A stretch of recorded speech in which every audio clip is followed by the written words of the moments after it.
Welcome back, ladies and gentlemen, to another episode of the Fatboyz Dynasty podcast presented by Fantasy Holics. This week's going to be a little different. As you notice, we're recording remote. We're going to come at you, but we actually could not get our schedules lined up perfectly, so we had to do something a little different. We wanted to make sure that we get it out to you. We're going to cover the AFC East today. I have the Bills and the Patriots, as he had the Dolphins and the Jets. I'll go ahead and cover mine.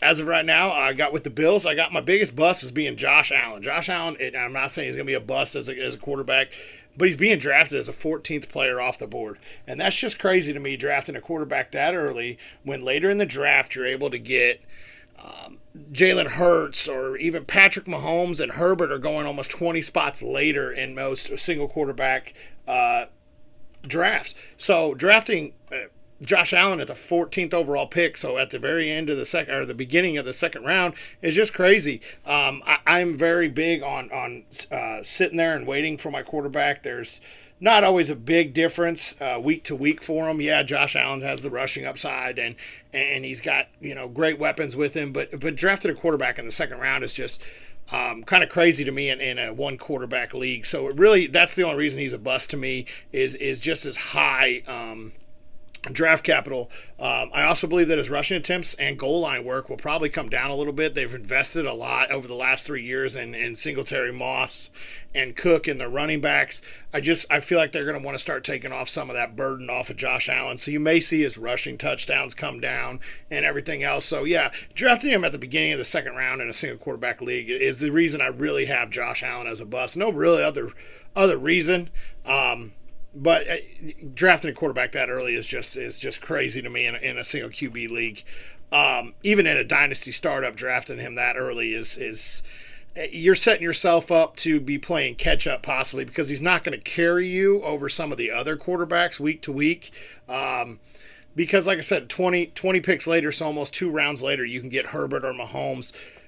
So I just picking him that early is the reason I have him under my bust. My stud for that team is Stephon Diggs. There's not much to say. He's seen over 150 targets since he came to Buffalo. He's in one of the most high-powered offenses in the NFL. They score. And so, I mean, he puts up points, and he's Josh Allen's most go-to target. He's coming off as the 6th wide receiver off the board. He finished 7th, and 7th is his lowest since he moved to Buffalo, his finish in PPR.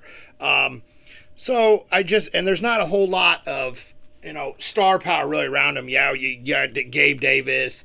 Came on strong in the playoffs, but can he really hold that on, and can he hold that throughout a year? So I think that the targets are going to stay there for Diggs, and I just don't see how it really goes down for him. He's going to be a top 10 wide receiver. He just signed a 4-year extension to stay with them. So yeah, I think he's going to be the focal point of that offense, him and Josh Allen. One of my favorite thing here is my sleeper pick is Singletary, because everybody's on this. Everyone's on James Cook. I'm sorry, Singletary's been taking most of the first team work in camp, and I don't really see him relinquishing that. He showed what he's capable of near the end of the season and in the playoffs. As long as he stays healthy, I think he's got the chance to really be the first and second down back, and I don't see anyone really taking that from him. We saw Zach Moss last year getting healthy scratches.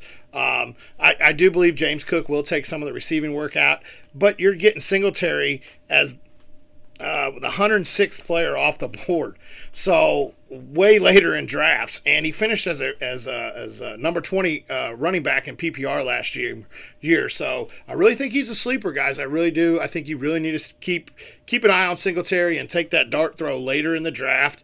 This guy could finish as your RB2 on your team if you drafted wide receivers early and you need a guy to really hold a spot for you throughout the year. I think Singletary could definitely be the guy, because we also know that Buffalo doesn't play from behind a bunch. They have a great defense. They have the ability to hang a whole bunch of points. So Singletary could come in garbage time and just use him there to run out the clock. So he could see anywhere from 12 to 17 to 18 touches a game.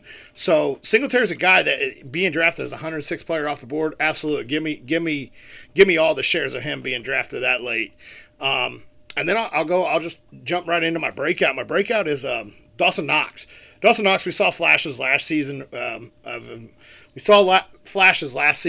his capability of being a top 5, top 10 tight end.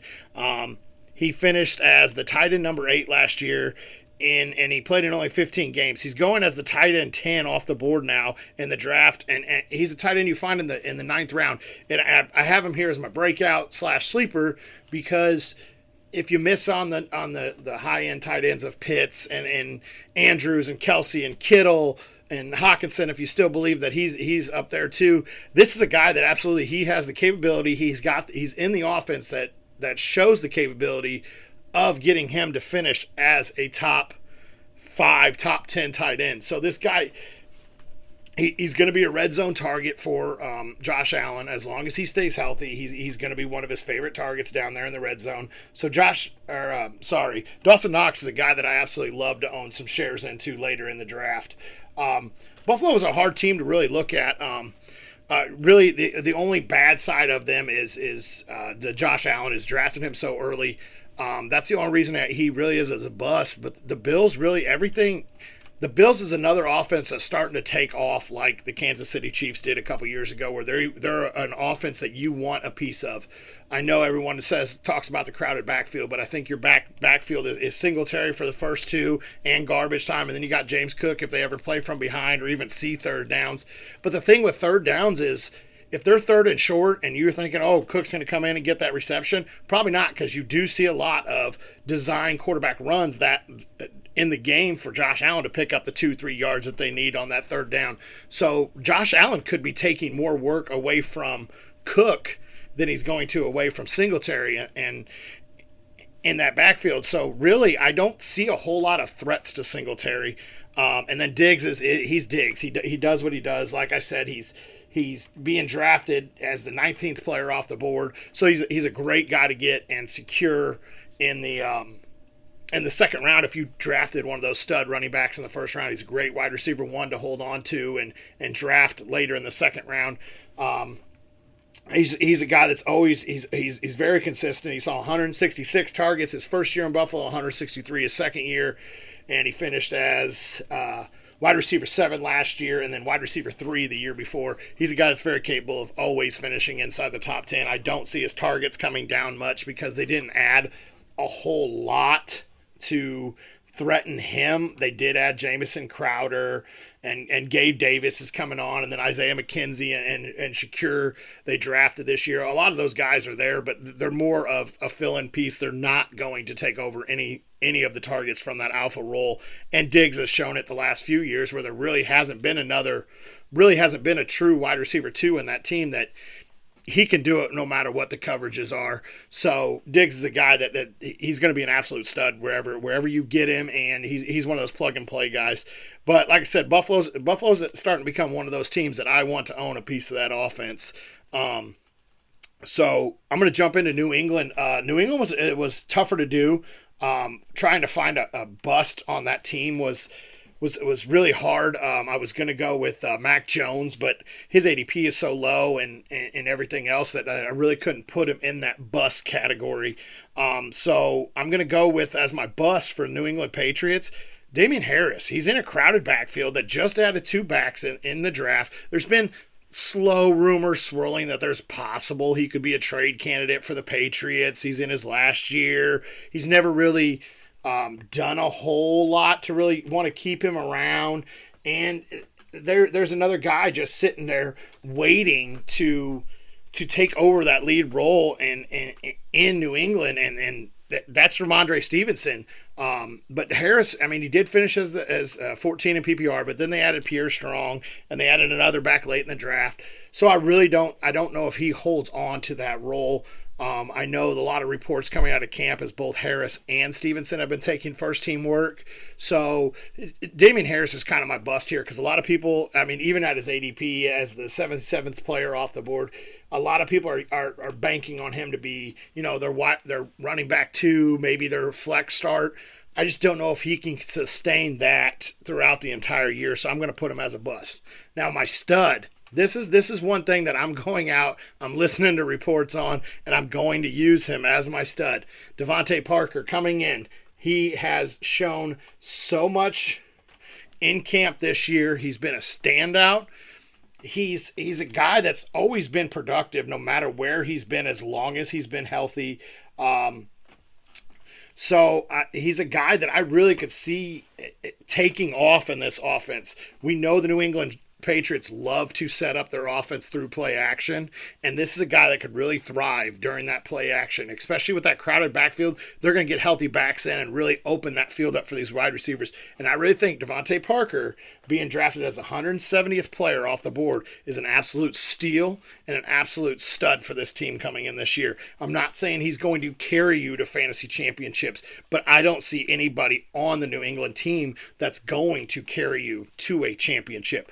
But I believe that Devontae Parker, by the end of the year, you'll be talking about him being in the top 25 wide receivers, and you're getting him as the 175th player over or in drafts. Absolutely, give me that, because like I said, I do believe that you're going to be talking about this man finishing as a top 25 wideout this year in that offense. I think he's going to thrive, and he finally gets a chance with a good head coach and an accurate quarterback in Mac Jones that I really feel like this is his chance to really shine and take off. So, yeah, I put him down as my stud on that team because I think by the end of the year, you're going to be talking about him and how much higher he should have been in ADPs and how much higher he should have been drafted. He's a guy that, yeah, he's had injuries in the past, but I feel like getting a move, a new outlook, a new head coaching system, I really feel like this team is going to put him in position to thrive and probably play all 17 games this year. So I absolutely believe in Devontae Parker this year. Now, my sleeper and my breakout are kind of in the same position. It's the same thing. We talk about how crowded that backfield and everything else is. And my sleeper I put as Pierre Strong. He was being considered one of the top 5, top 6 backs coming out of this draft, and he went to New England. Unfortunately, he went to New England.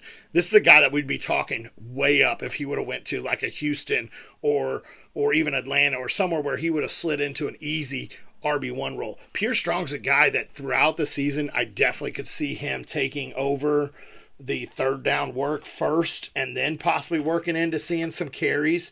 I don't think that you're going to see him really take off and, just instantly take over this backfield because, well, it's the New England backfield. But this is a guy that he's being drafted as 190th player overall in drafts. We know that New England likes to use all of their running backs. We've seen that when they had Rex Burkhead and they had LeGarrette Blount and they had James White. They like to use all their running backs, and I really think that this is a guy that when he gets a chance, he might get a chance to really shine. And 190th, he's one of your last picks in your last 2-3 rounds of your draft. Throw a dart at this guy, hold on to him, and just see if New England gives him the chance, because I think that's all that Pierre Strong is going to need. He's 5'11", 205 pounds. I think all he's going to need is that little window, and Belichick might start giving him more work and more work and more work. So I really like him as a sleeper. Now, my breakout is Ramondre Stevenson. We saw this last year where he started slowly getting more work in that backfield. And we saw a few years ago, we saw LeGarrette Blount role there in New England where we brought a guy in that's a big guy. He's in Ramondre Stevenson, 6 foot, 228, big-bodied running back.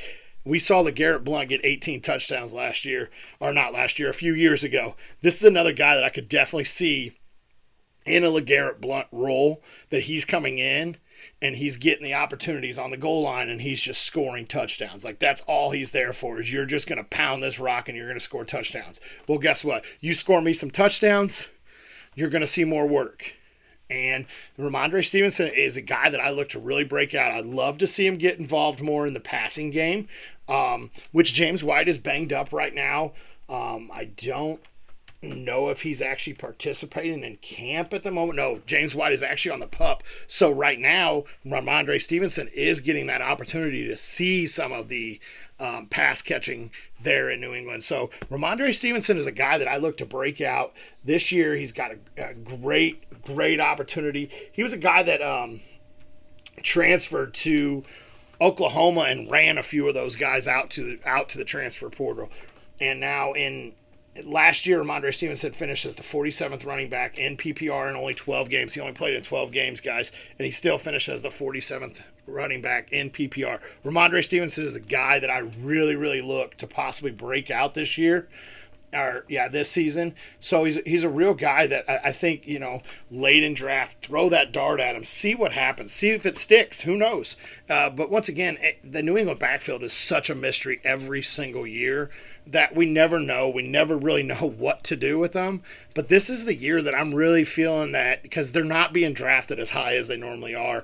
And I really feel like if you throw a dart later in drafts at a New England running back, you have the same amount of chance with all of them, with Stevenson and Pierre Strong and Harris. Harris, the only reason that he's kind of up there in my bust category is the fact he is the highest one being drafted, and the fact he's on his last year of his contract, so he may not be there anymore. And we've seen New England invest in running backs, so what says they even want to re-sign Damian Harris to stay? What says they want to pay him the contract? So in a dynasty league, are you really wanting to roll the dice on a guy that you don't even know where he's going to be next year? So that's why Harris is up there in my bust. New England's a team that's always fun to try to. You sit down and you just try to hash out their offense, and you want to find out what's going to work for you. Well, guess what? Tom Brady ain't there no more. Randy Moss ain't there no more. And James White's starting on the pup, and he's getting older, so it's getting back to where it used to be. Just try to hash this out, try to figure out what can I do with this New England offense. What dart throw do I want to throw at New England, and see if it sticks. Just see if that Velcro sticks to that board there, and give it a shot. Like I said, this was a little episode different for us, so I'm going to kick it over to Bo, and he's going to wrap it up with talking about the Dolphins and the Jets. Yeah, Brant, just like you had alluded to, obviously this week's a little different than most. Again, weren't able to get together in person this week, and also on top of that, we weren't able to get our schedules to line up just right. So, you got your two teams there with the Bills and the Patriots. Two of the, probably in the last several years anyway, the two prolific teams in that division. But this is one of those divisions that I was really excited to get into when it comes to the AFC East with the two teams that fell to me. And the first one I'm going to start with is the Miami Dolphins. And for me, Brant, this was really easy. I was really excited about doing the Dolphins because there was the team took a lot of steps forward last year, and there was just a lot of buzz around Tua, and then Tyreek comes to town and things. So I'm really excited about this one. So my stud and my stud and my dud are going to be two players that I think are vastly tied to one another, if you will. And that's both of the prolific pass catchers there. I think with Tyreek coming to town and Jalen Waddle being there in an established role already, one of those guys is going to take that step forward and be Tua's guy. And then the other one's going to take a step back. And I think if I was a betting man, the way I think this plays out is I think Jalen Waddle, is going to be the one that I think takes a step back. And I think Tyreek Hill is still going to be a step back from what it was with that Kansas City Chiefs offense, but it's still going to be the stud of this offense. And I think what that is going to look like is a lot of engineered touches for Tyreek Hill coming from Tua. So a lot of, behind the line of scrimmage passes where Tyreek is able to get the ball and take off in space. I think Jalen Waddle, the expectations on Tua are so high that I think Jalen Waddle is going to be a natural person to take a small step back when you bring in a guy like Tyreek, because a lot of people are saying, that Tua can't substantiate these guys. Tua's not an NFL talent. His arm strength's not strong enough. So it's really a make or break year for Tua, which I think comes down to a make or break year for the two pass catchers. And I think one of them is going to be the beneficiary of this, and the other one of them is going to take a step back. So my stud and dud again are tied between Tyreek and Jalen Waddle. And when you talk about taking the easy way out like we did last week, Brant, this is certainly me taking the easy way out here. As far as my breakout goes, my breakout is less of a breakout than it is a reminder to people of what he's capable of, and that's Chase Edmonds. I think Chase Edmonds in this offense could be something that um, could really be exciting to watch. Again, if Tua's arm strength isn't what it is, or it's closer to being what it's reported as, and lesser than what he had in college, this is a chance for Chase Edmonds to see 65 plus targets out of that backfield. Now, again, he's got to win that backfield, and it is a crowded backfield. You got Chase Edmonds, Raheem Mostert, Sony Michel, Miles Gaskin, Salved Ahmed. Those guys are all there, and somebody's got to be the guy. And with Raheem Mostert, typically at his age, plays a few games, looks really electric, and then kind of isn't there, whether that's injuries or falls out of graces or what have you. Sony Michel is coming over from his time there with the Rams last year, and I think he's going to probably be. We'll see. I think Miles Gaskin's still going to have a small role in this offense as well, but I think Raheem Mostert's going to be the guy you see on the field, getting the bulk of passing work. And I think Chase Edmonds in this offense could be a sexier version of Nyheim Hines. And by that, I mean this guy could be a week in and week out flex play that you're going to be extremely happy with. And so that brings me to my sleeper. And my sleeper for the Miami Dolphins is really quite simple. And it's none other than Tua himself. And it's so simple because Tua's when you draft a quarterback in your fantasy draft, if you miss out on, your Mahomes, your Josh Allen, those types of players, what do you look for? You look for weapons on that team for these guys to find success with. And when it comes to Tua, with the exception of maybe Kirk Cousins and Derek Carr in that same kind of category area, Tua's probably got the best weapons. I mean, you've got Mike Gesicki, you've got Chase Edmonds, you've got Tyreek Hill and Jalen Waddle. And if Tua is a guy that he's going after the 10th round in dynasty startup single quarterback leagues, if you can get a guy such as Tua that late when you're stacking those position plays, similarly to the way we talked about Kirk Cousins last week, Brant, when we broke down the NFC North.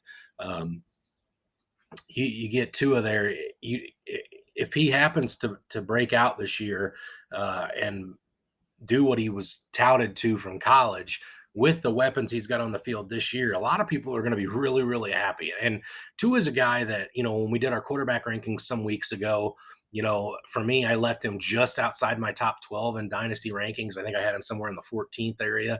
But Tua is a guy that with his weapons, man, if he hits the ground running this season, he could easily creep into the top 10 or even higher with the weapons he's got on the field. And it'd be really interesting to see how all that plays out. They got a new coaching staff with Mike McDaniel in town. And it'll just be really, really interesting to see how all that plays out. And I'm definitely looking forward to that. So that brings me to my next team. And this team is one that this is the one that I was really excited to do when it come to this division. And it's none other than the New York Football Jets, right? And so for many, many years, this would have been a team that I would have been like, man, I got the Jets, and I got to talk about Sam Darnold or Mike White or, whatever. And or busted Le'Veon Bell when he was in town. But the future is exciting in New York. This is now a team that I very much would enjoy to own pieces of, especially for a dynasty. So let's get right on into it. I think for me, I think the stud in this one's going to be something of a shock to some, and to others, this will be like, well, yeah, that's a no brainer. And it's Breeze Hall. And the reason I say, Breeze Hall is going to be the stud in New York is that offense is a running back away from taking off. And Michael Carter showed some great flashes last year. Nothing away from Michael Carter, but Michael Carter is not Breeze Hall. Breeze Hall comes in as a traditional. He looks to have the skill set of a traditional three down back. Obviously, we'll have to see how Robert Salah uses him. Again, Salah does come from that Kyle Shanahan coaching tree where it's feed the hot hand in the backfield, rotate your backs in and out. So it'll be interesting to see how that plays out. But I think Breeze Hall has the chance to be a three down running back in the NFL, and especially or in any kind of fantasy formats. If you got a guy that can be a three down back, you have to lap that up, right? And Breeze Hall's got the chance to do that. And not only that, but he's young, right? He's coming into his rookie year. It's a guy that if you get him in your dynasty drafts, whether it be a startup draft or a rookie draft, this is a guy that you hope to hang your hat on for many many years.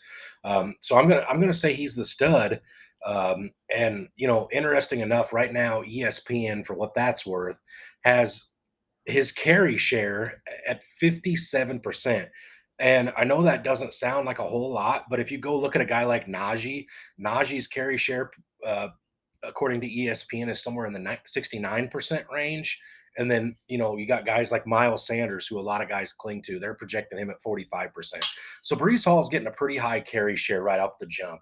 Um, so he is my stud. Now my dud then unfortunately does have to be Michael Carter. Again, last year, um, for a lot of people, you had Najee Harris, ETN, Javante Williams. Somehow those three guys were in most people's top three. Now most people would have said Najee at one. Some had Javante. The argument could have been made for ETN. However you factored that. Okay. And then typically everybody had at number four was Michael Carter. And so Michael Carter had some high draft stock last year in a lot of these drafts, a lot of your rookie drafts, and as well as startups that were done last year. People probably took him pretty early because, again, going into a similar situation that Brees Hall's stepping into, there wasn't a whole lot in front of him. And Michael Carter was formidable last year. But they have his carry share. Again, this is ESPN, so take it for what it's worth. But they have ESPN has his carry share down into the range of the 29%. So not real high. Not expecting a whole lot out of him as far as his rushing, which again, Michael Carter's value in the future is more to his pass catching than it is anything else anyway. So I don't think that's the end of the world. But I think with where he was drafted and the way people were able to use him last year in their lineups, I think you're going to see a pretty good step back from that with the entrance of Brees Hall, which I know again most people are expecting that. So not a huge worry for a lot of people. But yes, nonetheless, Michael Carter is my dud of this team. Brees Hall is my stud. Let's get into the breakout. The breakout here, I actually think is going to be. I think it's going to be Garrett Wilson. I think Garrett Wilson, coming in with his explosive season last year at Ohio State, you know, early draft pick this year. Uh, this guy, this guy is probably one of the best, if not the best, behind Drake London in this rookie class of going up and high pointing the ball. Contested catch rate is pretty nice. This guy just makes plays, and when you got a young quarterback like Zach Wilson in the backfield, that's a guy that he's going to be able to build trust with really early on in their career together. Because if you throw up a 50-50 ball and you've got a gut feeling your wideout's going to do everything in his power to go up and get that ball, come down with it, and make a play on the ball, you'll throw those jump balls more often than you won't. So I think that bodes really well for the New York Jets a passing game with Zach Wilson, as well as it works reciprocally for Garrett Wilson. Um, but my sleeper then has to also become Elijah Moore. And the reason it's Elijah Moore is because if we're saying Garrett Wilson's the breakout and we're talking highly about the backfield, the sleeper is Elijah Moore only because people are forgetting about him. And, you know, Elijah Moore was a guy that was drafted last year for the Jets to become the number two, really, because Corey Davis was supposed to be the guy. Obviously, you know, um, he didn't ever end up becoming the guy.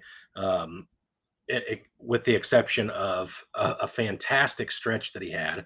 And I'm pulling up the stats right now because this is one that I love to look at because I did happen to trade for him right before he blew up last year in our dynasty. Brand, I'm sure you'll remember that. But let's look at it here. So from week 7, coming out of their bye week, until week 14 when he didn't play because he was hurt for the rest of the year. This guy had 11 fantasy points, 15 fantasy points, 30 fantasy points, 14 fantasy points, 36 fantasy points, 11 fantasy points, and 23 fantasy points. Now, again, this is impressive because really he played in 11 games and his usage didn't really explode until week 7. So about a 7-week stretch, and he had 5 touchdowns for 538 yards. The chemistry looked amazing with Zach Wilson there, and I think Elijah Moore is being slept on quite hard because of everybody hyping up Brees Hall and everybody hyping up Zach Wilson with all of his offseason fun that he about the news that kind of broke around Zach Wilson there, and again, Garrett Wilson. So I think we're going to have to wait and see a little bit. With this, going to be an offense that really, after about the first 3 weeks, you'll kind of start to see its identity of how things are going to shake out and work. But this is one I was really excited to get into, and you know, I'm really really sad, Brand, that we weren't able to get to align these podcasts or this recording time a little bit better, because I'd love to have had some back and forth with you on this Jets here. I think we would have had some fun with that one.